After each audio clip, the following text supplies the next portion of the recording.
Capítulo 17. O Livro dos Espíritos. Enquanto Davi falava, podíamos presenciar outro ambiente onde estavam milhares de espíritos africanos, japoneses, chineses e outros seguidores de religiões tradicionais desses países. Observamos como recebiam as instruções que lhes eram dadas referentes à revelação espírita através de seus coordenadores. O Livro dos Espíritos é o marco inicial de uma nova fase da evolução humana. O Espiritismo baseia-se na solidez desse livro, na credibilidade e sabedoria de suas fontes espirituais, na pureza de sua moral evangélica, nos meios de transmissão mediúnica e na coerência de suas revelações. A característica essencial de suas revelações tem que ser a verdade. Todas as ciências que nos fazem conhecer os mistérios da natureza são revelações e pode dizer-se que há para a humanidade uma revelação incessante. Com a descoberta da ciência quântica, novas revelações estão chegando. A fisiologia revelou as funções do organismo. A química revelou a lei da afinidade e outras substâncias. A geologia revelou a formação da Terra. A astronomia revelou o mundo dos astros que não conhecíamos. O Espiritismo, dando-nos a conhecer o mundo espiritual que nos cerca e, por conseguinte, nosso destino depois da morte, é uma verdadeira revelação na acepção científica da palavra. A revelação espírita é de origem divina e da iniciativa dos espíritos, sendo sua elaboração fruto do trabalho humano. Obedecendo a uma sequência histórica, a primeira revelação divina teve sua personificação em Moisés, a segunda no Cristo. A terceira não há um só indivíduo, já que foi iniciada pelos Espíritos.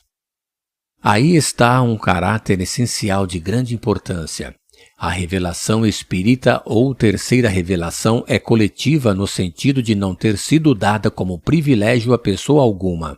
Foi espalhada simultaneamente por sobre a Terra a milhares de seres humanos de todas as idades e condições. As revelações de Moisés e de Cristo, sendo resultado do ensino pessoal, apareceram num só ponto, em torno do qual a ideia se propagou pouco a pouco. Mas foram precisos muitos séculos para que atingissem as extremidades do mundo sem mesmo o cobrirem totalmente. A revelação espírita, não estando personificada em um só indivíduo, surgiu simultaneamente em milhares de pontos diferentes, que se tornaram centros ou focos de observação. Se o Cristo não disse tudo quanto poderia dizer, é que julgou conveniente deixar certas verdades veladas até que os homens chegassem ao estágio de compreendê-las. Mas quem toma a liberdade de interpretar as Escrituras Sagradas? Nos tempos anteriores à doutrina espírita, os homens não tinham esse entendimento. Porém, nos tempos atuais, a pesquisa bíblica se encontra disponível para todos. Nestes 2 séculos de emancipação intelectual e de liberdade de consciência, o direito de exame pertence a todos, cientistas religiosos, filósofos e pesquisadores.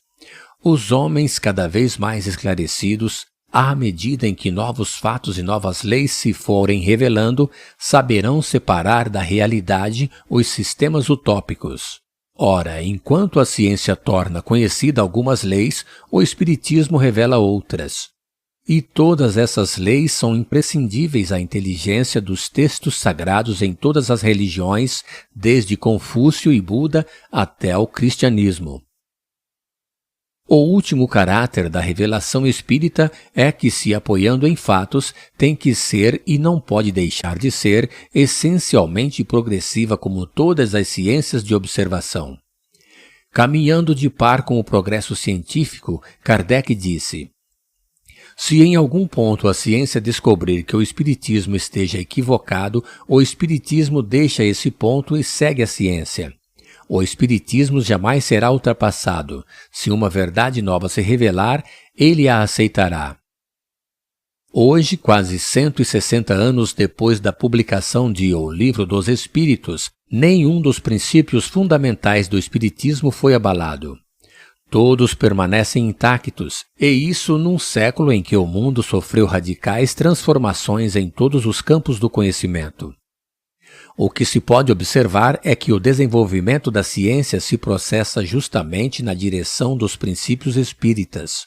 O exemplo mais recente está nos jornais. Depois do átomo e de todas as suas subdivisões, os cientistas acabam de dar mais um passo no estudo do microcosmo. Agora, com o anúncio oficial da descoberta da partícula mais fundamental da matéria, esta conquista científica, que ajudará a entender planetas, estrelas, galáxias e a própria vida, vem confirmar ensinamentos que já nos haviam sido antecipados pelo capítulo 2º de O Livro dos Espíritos, sobre os elementos gerais do universo e as propriedades da matéria. Dos elementos gerais do universo. Conhecimento do princípio das coisas. Trecho extraído de O Livro dos Espíritos, publicado pela editora Ide. 17. É dado ao homem conhecer o princípio das coisas?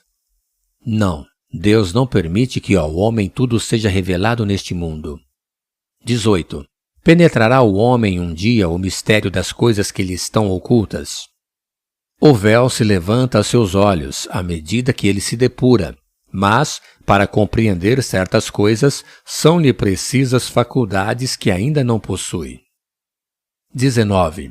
Pode o homem, pelas investigações científicas, penetrar alguns dos segredos da natureza? A ciência lhe foi dada para seu adiantamento em todas as coisas. Ele, porém, não pode ultrapassar os limites que Deus estabeleceu.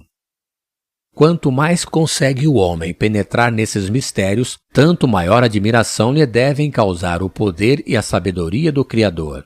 Entretanto, seja por orgulho, seja por fraqueza, sua própria inteligência o faz joguete da ilusão. Ele amontoa sistemas sobre sistemas e cada dia que passa lhe mostra quantos erros tomou por verdades e quantas verdades rejeitou como erros. São outras tantas decepções para o seu orgulho. 20. Dado é ao homem receber, sem ser por meio das investigações da ciência, comunicações de ordem mais elevada acerca do que lhe escapa ao testemunho dos sentidos? Sim, se o julgar conveniente, Deus pode revelar o que à ciência não é dado a apreender. Por essas comunicações é que o homem adquire, dentro de certos limites, o conhecimento do seu passado e do seu futuro. Propriedades da matéria. 29. A ponderabilidade é um atributo essencial da matéria? Da matéria como a entendeis, sim. Não, porém, da matéria considerada como fluido universal. A matéria etérea e sutil que constitui esse fluido vos é imponderável. Nem por isso, entretanto, deixa de ser o princípio da vossa matéria pesada. A gravidade é uma propriedade relativa. Fora das esferas de atração dos mundos, não há peso, do mesmo modo que não há alto nem baixo. 30. A matéria é formada de um só ou de muitos elementos? De um só elemento primitivo. Os corpos que considerais simples não são verdadeiros elementos, são transformações da matéria primitiva. 31. Donde se originam as diversas propriedades da matéria? São modificações que as moléculas elementares sofrem por efeito da sua união em certas circunstâncias. 32. De acordo com o que vindes de dizer, os sabores, os odores, as cores, o som, as qualidades venenosas ou salutares dos corpos não passam de modificações de uma única substância primitiva? Sem dúvida, e que só existem devido à disposição dos órgãos destinados a percebê-las. A demonstração deste princípio se encontra no fato de que nem todos percebemos as qualidades dos corpos do mesmo modo. Enquanto que uma coisa agrada ao gosto de um, para o de outro é detestável. O que uns veem azul, outros veem vermelho. O que para uns é veneno, para outros é inofensivo ou salutar. 33.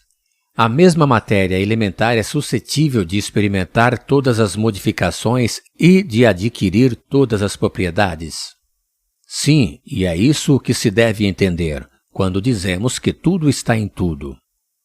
O oxigênio, o hidrogênio, o azoto, o carbono e todos os corpos que consideramos simples são meras modificações de uma substância primitiva. Na impossibilidade em que ainda nos achamos de remontar, a não ser pelo pensamento, a esta matéria primária, esses corpos são para nós verdadeiros elementos e podemos, sem maiores consequências, tê-los como tais até nova ordem. Não parece que esta teoria dá razão aos que não admitem na matéria senão duas propriedades essenciais: a força e o movimento, entendendo que todas as demais propriedades não passam de efeitos secundários que variam conforme a intensidade da força e a direção do movimento. É acertada essa opinião, falta somente acrescentar. E conforme a disposição das moléculas, como o mostra, por exemplo, um corpo opaco que pode tornar-se transparente e vice-versa. 34.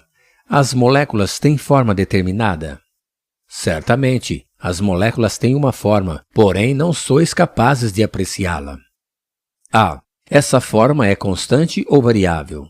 Constante a das moléculas elementares primitivas, variável a das moléculas secundárias, que mais não são do que aglomerações das primeiras, porque o que chamais molécula ainda longe está a molécula elementar.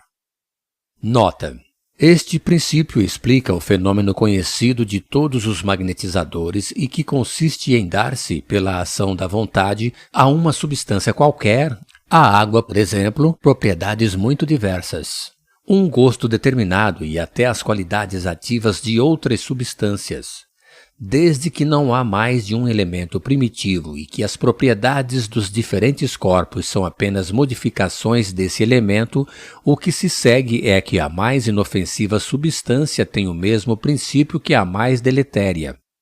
Assim, a água, que se compõe de uma parte de oxigênio e de duas de hidrogênio, se torna corrosiva, duplicando-se a proporção do oxigênio.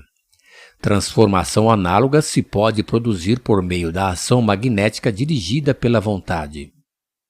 Outras obras básicas compõem a codificação espírita, o Livro dos Médiuns, o Evangelho segundo o Espiritismo, o Céu e o Inferno e a Gênese, desenvolvem e consolidam os princípios do Espiritismo.